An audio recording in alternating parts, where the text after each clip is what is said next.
Assalamualaikum warahmatullahi wabarakatuh. Saya Alfiatus Sofariyah akan menjelaskan tentang tokoh filsafat ontologi dan pemikirannya. Ada 5 tokoh filsafat ontologi. Yang pertama, tokoh idealisme. Ada 4 tokoh pemikiran tentang idealisme. Yang pertama, Plato. Menurut Plato, idealisme adalah hakikat segala sesuatu yang berawal dari ide dan pemikiran, bukan dari objek materi. Maka barang siapa yang memiliki ide akan mengetahui jalan yang pasti, dan ide digunakan sebagai alat mengukur, mengklarifikasikan, dan menilai sesuatu dalam kehidupan sehari-hari. Yang kedua, Hermann Homme. Menurutnya, idealisme merupakan pandangan yang menyimpulkan bahwa alam merupakan ekspresi dari pikiran.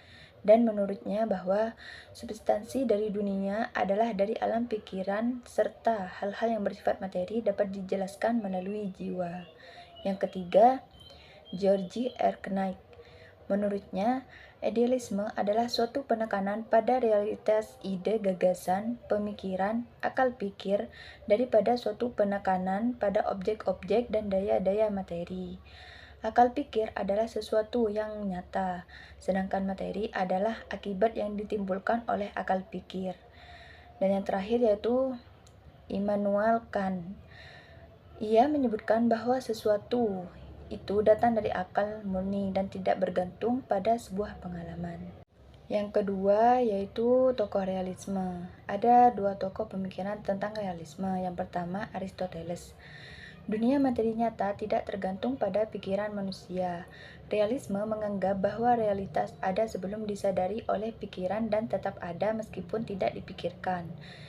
Yang kedua yaitu menurut Johann Locke, realitas bersifat objektif dan didasarkan pada pengalaman indrawi.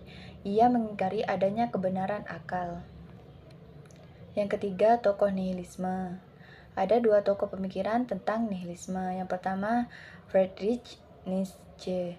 Menurutnya, nihilisme adalah tantangan besar yang dihadapi oleh masyarakat modern yang kehilangan keyakinan tradisional dan mengalami kematian Tuhan. Dan yang kedua yaitu menurut Albert Camus. Menurutnya, nihilisme adalah hasil dari mencari makna dalam dunia yang absurd dan tanpa tujuan yang jelas. Yang keempat, tokoh agnotisme. Ada 1 tokoh pemikiran tentang agnotisme yaitu Lawrence Bagus.